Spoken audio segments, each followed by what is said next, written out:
Where are you right now? Get back home quickly. There's a big problem at home. Huh? Who is this? I don't recognize the voice. I'm Catherine. It's been 3 years since I married my husband, and I've been a stay-at-home wife. My hobby is cooking, and I even have a chef's license. I occasionally use this certification to run cooking classes, which are pretty popular. My husband is friendly to everyone outside, but cold at home. We met through a mutual friend, dated for 2 years, and then got married. Our families and friends celebrated our union, and we had a memorable wedding. However, since our marriage, my husband's been distant and says hurtful things, which troubles me. What do you want to eat for dinner tonight? I don't care, whatever. After breakfast, he curtly replies and grabs his briefcase, heading for the front door. Oh, are you off to work already? Have a good day. Even when I see him off in the morning, he never looks back. Did I do something wrong? These thoughts often cross my mind while cleaning up after breakfast, but I never come to any conclusion, and time just passes. I finish most of the housework by noon and start preparing for the afternoon cooking class. The cooking class, which I run using my credentials, is one of my hobbies. All my students are lovely people. Today's menu includes homemade cheesecake, with plans to make several variations like pistachio and matcha. Oh, I forgot to buy something. If I go now, I can still make it in time for shopping. I quickly get ready and head out for some last-minute shopping. Upon reaching the supermarket, I bump into one of my students. Oh, hi Miss Catherine. Are you shopping for today's class? This young lady, Jessica, just recently joined the cooking class. But because of her friendly nature, the other students treat her like a little sister. Hi there. Yes, I forgot a few things and came to grab them quickly. Oh. Let me help you. Can I come over to your place after this? Thank you. Sure, let's head back together. Yay! Jessica and I finish our shopping and return home. She helps with the preparation as we wait for the other students to arrive. During that time, we chat about random things, and I also give her some relationship advice. My boyfriend is older, and we've been together for over a year, but he's never invited me to his place. It's been bothering me, but I've decided to just wait until he's ready. Worrying all the time feels like a waste. I get it. I worry about my husband too, but thinking about it doesn't help, and I'd rather not dwell on it. Exactly. Instead, let's focus on the fun things in life. You're right. Thanks. I've been a bit down lately, but you've cheered me up. I sigh, and Jessica looks concerned for a moment but soon smiles and encourages me. As we chat, the students begin to arrive one by one, and once everyone's here, we start the cooking class. I'm home. That evening, as I'm setting the dinner table, I notice my husband's return and greet him at the door. Welcome home. Dinner's ready. With that brief response, he loosens his tie and heads to the bathroom. Not again. I sigh, but remember my conversation with Jessica and muster some energy. If you're going to take a bath, I'll bring you a change of clothes. Please put your laundry in the basket. You think I don't know that by now? Just go away. Understood, I'm sorry. Is our relationship getting stale? The curt replies, without even making eye contact, left me feeling lonely. Throughout the meal, it's silent, with him constantly watching TV or on his smartphone. How's work been lately? Going well? Oh, I made cheesecake in my cooking class today. Would you like some after dinner? No. By the way, I was thinking of checking out some furniture this weekend. Wanna come? Working. Lately, our mealtime conversations have been like this, lacking any warmth.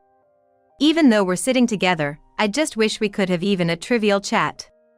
The lack of conversation makes it harder to understand my husband's thoughts compared to before, and I've been feeling more anxious. You know, for the next cooking class, I was thinking.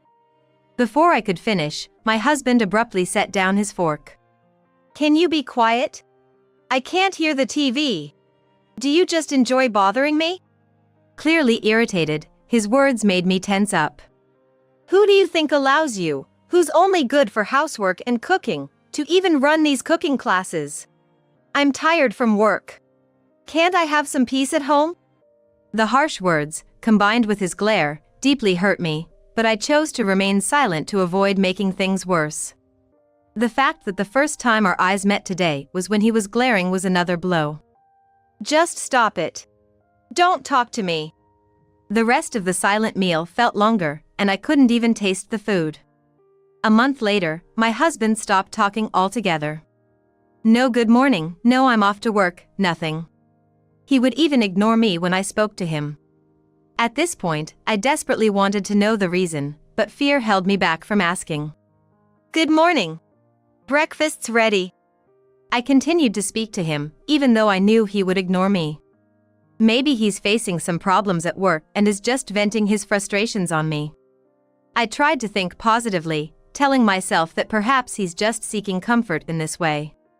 If I didn't think this way, I felt I'd mentally break. Today in the cooking class, I kind of burnt something, so I had to redo it. Oh. Our neighbor, she finally gave birth. I was thinking of getting them a gift. Any ideas? Should we get you a new dress shirt soon? The last one got ruined. His silence persisted for over 2 months. I couldn't even remember the sound of his voice. I felt like my spirit had broken.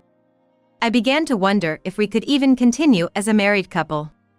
But without understanding why he became like this, I was filled with only loneliness and uncertainty about our future. Then, I fell ill and had to visit the hospital. I thought it was just a cold, but the test results were alarming, and I was told I needed a more detailed examination. They say illness can stem from one's state of mind. Could this be the result? You'll need to be hospitalized for a few days for the detailed tests. Please prepare and come in on the scheduled day. Understood.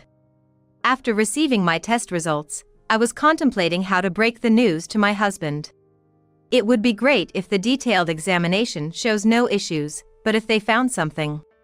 My everyday life was already filled with anxiety, and this just added to my stress. Welcome home. I need to talk to you about something. I greeted my husband as usual when he returned from work, attempting to broach the topic. Yet, he continued to ignore me. However, since this had become the norm, I persisted. I wasn't feeling well and went to the hospital. They said I need a detailed examination, so I'll have to be hospitalized for a few days. You'll have to manage the meals and laundry on your own during that time. Despite discussing my health, his expression remained unchanged. It was clear that he wasn't even slightly perturbed. You're really going to ignore me even now, huh? Just, please, take care. It was evident that he truly didn't care about me anymore. I'd hoped that perhaps my health situation would elicit some concern from him. I was naive to think so. But there's no time for sorrow. There was a lot to take care of. Unlike my husband, my students were all genuinely concerned, and their kind words brought me to tears. I subsequently got admitted for the tests, and though they went smoothly, the results weren't favorable. I was told I needed surgery and was handed a consent form. Please have your husband sign this, the doctor advised. Those words felt like a dagger through my heart. I doubted he'd even listen to me, let alone sign the form. When I asked what to do if my husband couldn't sign, the doctor inquired, is he on a business trip or something? In that case, your parents can sign it. I decided that if my husband wouldn't sign, I'd ask my parents. When I returned home after a few days away, the house was a mess. Laundry and dishes were piled up. Even the trash from instant noodle cups was left out. I kind of expected this. Later, as usual, my husband returned home silently, took a seat, and began eating the meal I'd prepared. My heart raced with anxiety. Welcome home. I was discharged today. It must have been hard without me, I'm sorry. You know, I've been told I need surgery. They've given me a consent form and I need your signature. Could you sign it? After dinner, I'll leave it here on the table. Unsurprisingly, he continued to ignore me. Even after hearing that his wife needed surgery, he showed no signs of concern. Frustrated, I decided to directly confront him about his behavior. Why are you ignoring me? Did I do something wrong? It's been about 3 months now. Just tell me why. Perhaps my heightened emotions caught his attention because, in the middle of his meal, he got up and left the dining area. Why? Feeling broken, I burst into tears. I didn't know what to do anymore. Could we even call ourselves a married couple under these circumstances? I couldn't bear this painful situation any longer. Maybe it's me who needs to change. I tried to shift my focus to stay positive and eventually drifted to sleep. I needed the consent form signed for my surgery, so the next day, I decided to visit my parents' home. As I expected, my husband hadn't signed the consent form I left on the table. Without any hope or further disappointment, I methodically packed and left. Upon arriving at my parents' house, they greeted me with warm smiles. Seeing their smiles, tears welled up, and my parents, sensing something was amiss, comforted me. What happened? They asked with concern. I decided to confide in them about the current situation. After hearing everything, my parents were visibly angered. Divorce him and come back home now. My father's face turned as red as a beet. But since I don't know the reason, I'm unsure of how to act. When I mentioned this, my parents suggested, why not hire a private investigator? Even if there's no suspicion of an affair, knowing how he spends his time outside could provide clues as to why he's ignoring me. I accepted my parents' proposal and decided to have a private investigator look into my husband's activities.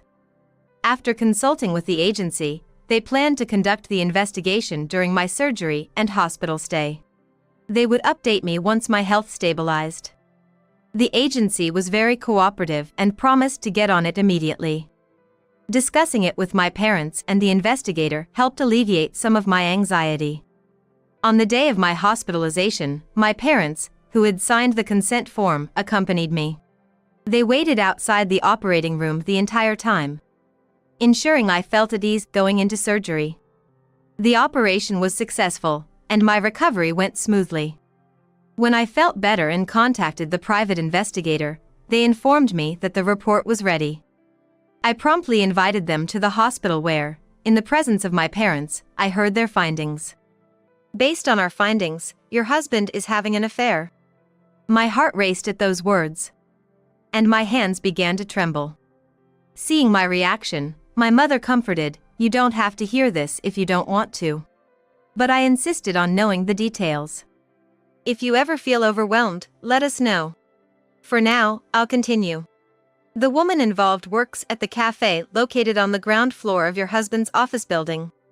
They met there, and he seems to have lunch there almost daily.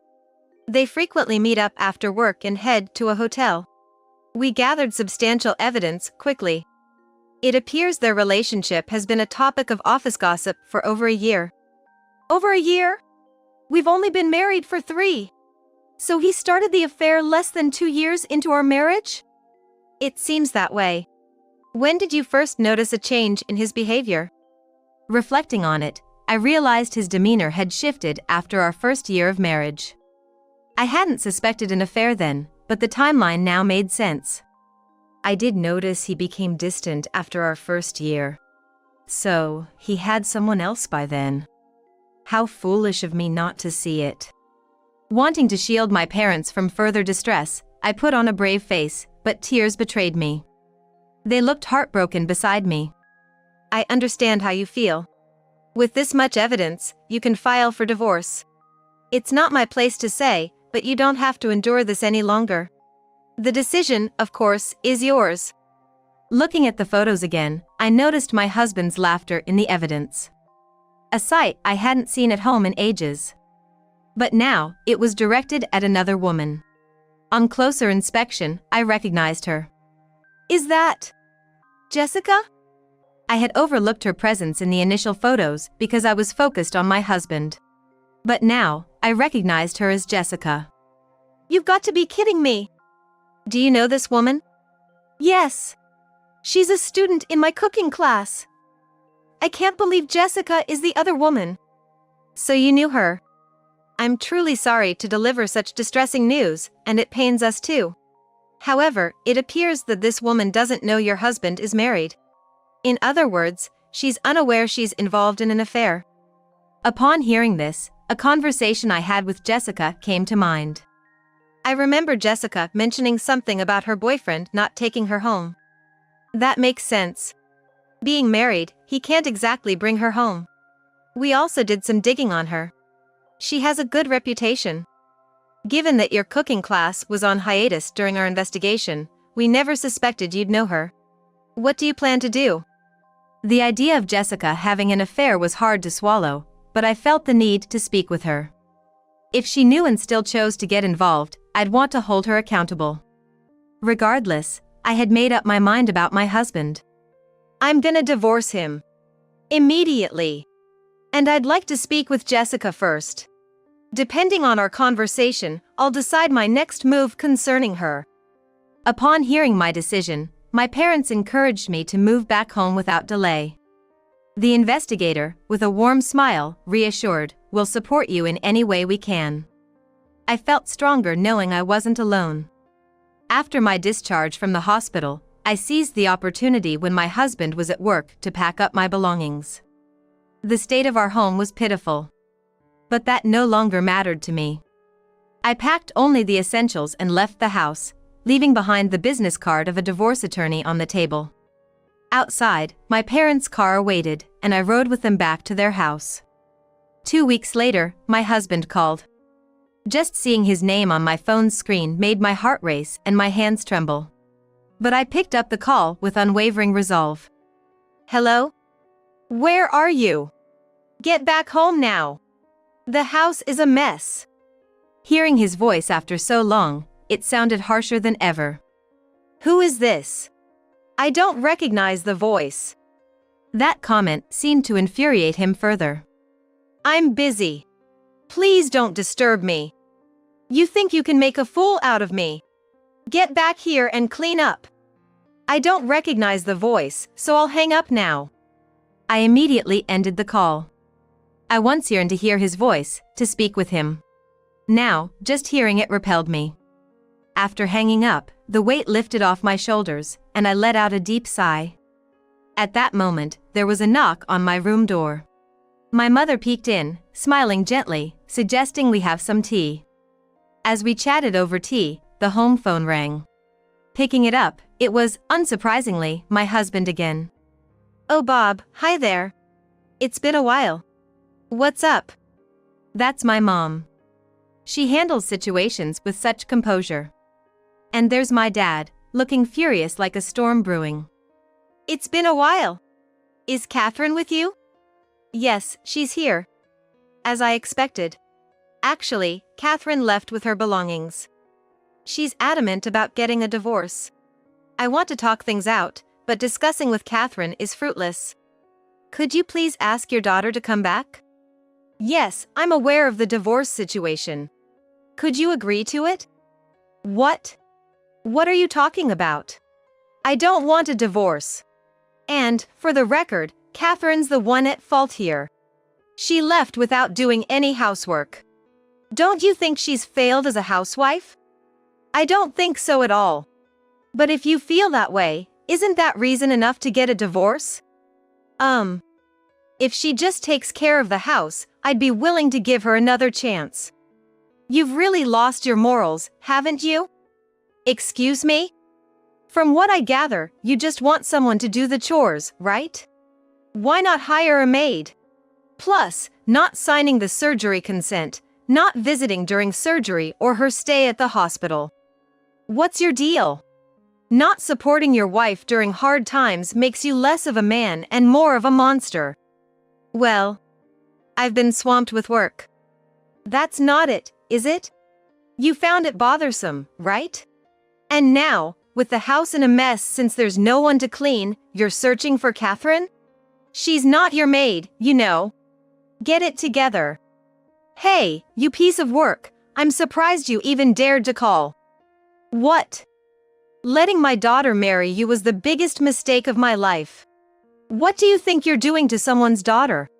Agree to the divorce now. Don't you dare come near my daughter ever again. Got it? My father, unable to hold back his anger any longer, snatched the phone from my mother and gave him a piece of his mind. Then, with a slam that made me think the phone might break, he hung up. Dad, be careful. You'll break the phone. Sorry. I got carried away. Witnessing my parents' exchange, I couldn't help but chuckle. My husband called several times after that. His name on the screen now only evoked disgust. Hello? Hey, it's me. When are you coming back? Did he forget our conversation? He acted as if nothing happened. Who is this? Stop playing games. I reached out for a reason. Didn't you want to talk to me? I don't recognize your voice. And I don't intend to talk to someone like that. Acting high and mighty now, are you? If you come back now, I might consider talking. Hurry up and clean up. It became clear with his comments. He surely looked down on me. More than a wife, he sees me as a maid. No, I'm fine without the conversation. Enough of your nonsense. How much more trouble do you plan on causing? If you keep this up, I'll really divorce you. Got it? You've always been dependent on me, so I doubt you can manage. I'm glad you're willing to consent to the divorce. I realized then that I could no longer harbor any affection for my husband. I wanted the divorce finalized soon. That's it, huh? You've finally lost it. You can't survive without me. Why on earth did I marry someone like this? I can't even remember what I saw in him. It would have been better if you'd kept your mouth shut. If that's all you can say, maybe you should just sew it shut, huh? Well, goodbye. I felt this would drag on for a while. Today, I was set to talk with Jessica. This matter is also essential. I prepared myself and headed to the meetup spot with Jessica. Mrs. Catherine. Upon seeing me, Jessica waved with a bright smile. I couldn't sense that Jessica knew about the situation. Sorry to keep you waiting. It's been a while. It has. I'm so happy to see you. How's your health? Are you okay? Since our last cooking class, concerned Jessica inquired about my well-being. Thank you. I'm much better. I will need regular doctor visits though. I'm glad you're better. But please take care. So, you mentioned wanting to talk about something. What's up? We decided to settle in a cafe and ordered drinks. Then, I broached the main topic. Jessica, you told me about your boyfriend before. Is his name by any chance Bob? Upon hearing this, Jessica looked shocked. Yes. How did you know Bob? Jessica's eyes widened in surprise. Well, he's my husband. When I said that, Jessica seemed frozen in place. There was a palpable tension in the air, and I noticed Jessica's hand, holding her drink, trembling slightly. What? Bob? Your husband? Bob is... Jessica seemed utterly taken aback. From her reaction, it was clear she hadn't known. I guess you really didn't know. I only found out recently that my husband was cheating on me. Hearing the word cheating, Jessica's face started to pale. Cheating? You're saying I was involved in an affair? But maybe it's just someone with the same name. I swiftly placed a photo in front of Jessica. She picked it up with apprehension and, upon seeing it, started to cry. I was deceived. This is awful. I'm so sorry. I had no idea. I didn't feel any anger towards Jessica as she sobbed uncontrollably. Rather, my rage towards my husband was bubbling up, ready to explode. It's okay, Jessica. It's not your fault, and I don't blame you. I didn't want to hurt you, but I thought we needed clarity. I'm so sorry. I tried to comfort the sobbing Jessica. I knew revealing this would hurt her. But had she known and been defiant, I would have been angered. I'm thinking of getting a divorce. What about you? I'm breaking up with him. Everything's clear now. I'm so sorry for what you've been through. Even though I didn't know, I can't imagine how hard it was for you." Watching Jessica apologize through her tears, my own eyes welled up. After a while, Jessica calmed down, and we discussed our next steps. "I plan to proceed with the divorce. I'm definitely ending it with Bob. I'm just so mad.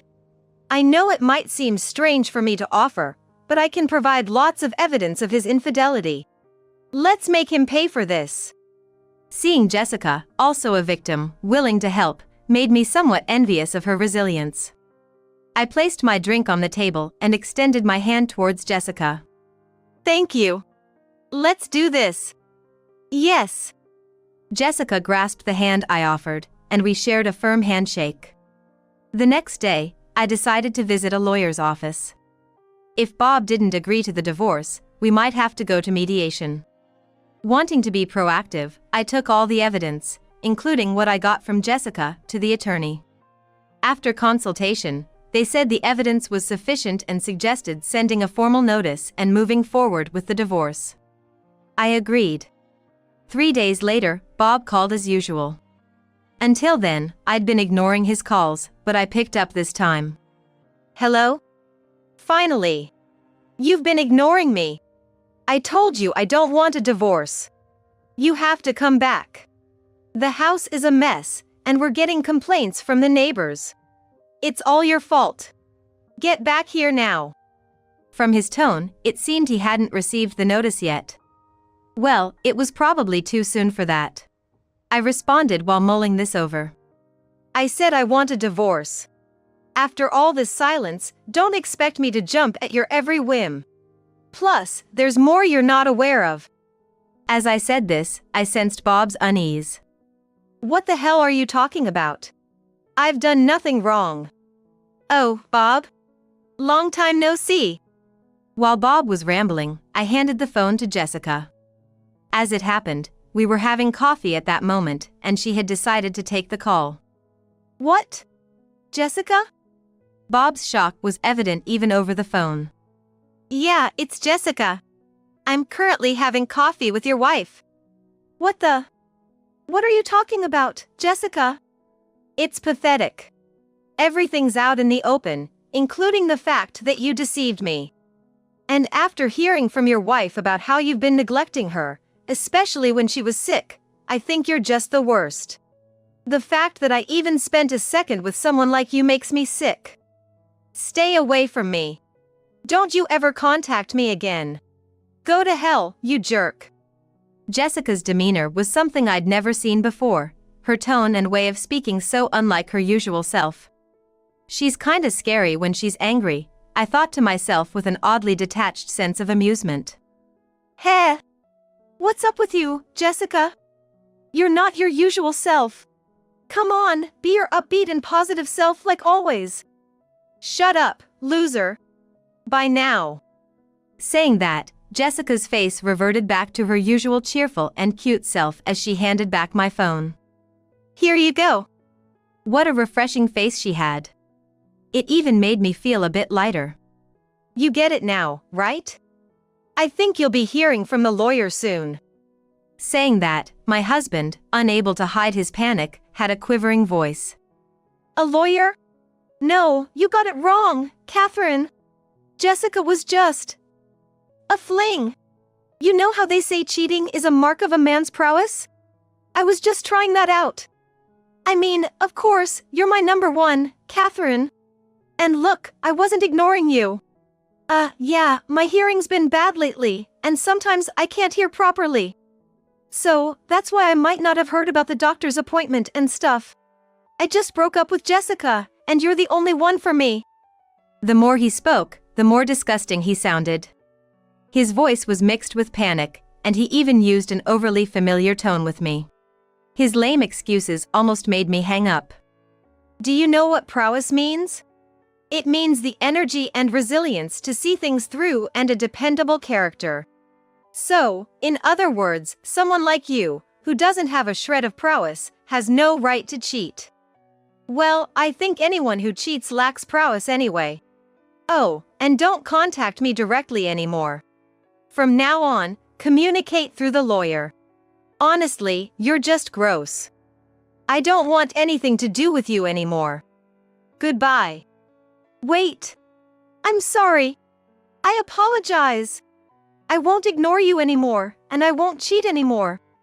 I didn't really pay attention to his continued pleas since I had conveyed what I needed to. So, I hung up. There was no need to engage with him anymore. Looking over at Jessica, she was laughing out loud. That felt good, didn't it? Yes. And from now on, just call me Catherine. We're friends now, right? Hearing that, Jessica's eyes became watery. Catherine, I'm so sorry for everything. I adore you. While the whole thing with that jerk is a dark chapter in my life, I'm grateful that it brought me closer to you. She hugged me, and I realized that to me, she was like a beloved younger sister. When I got home and informed my parents about the situation, both seemed relieved. I apologized for causing them concern, but they told me it's natural to worry about family. Afterward, when the formal notice from the lawyer reached my husband, he had no choice but to reluctantly agree to the divorce. He couldn't argue since we had so much evidence against him, and he agreed to pay the settlement.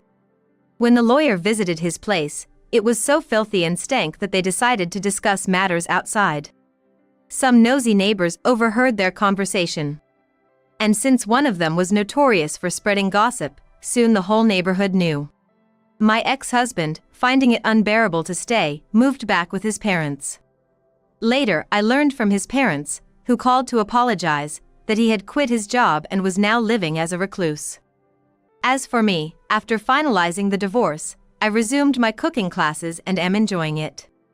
Jessica quit her job at the cafe she was working at and is planning to open her own place. It's been her dream for years, and she's considering having me work with her. Looking back, I wonder why I put up with that kind of life. If I had known how freeing and happy life would be after divorce, I probably would have left him sooner. I spend most of my days laughing with my parents, and life is blissfully joyful.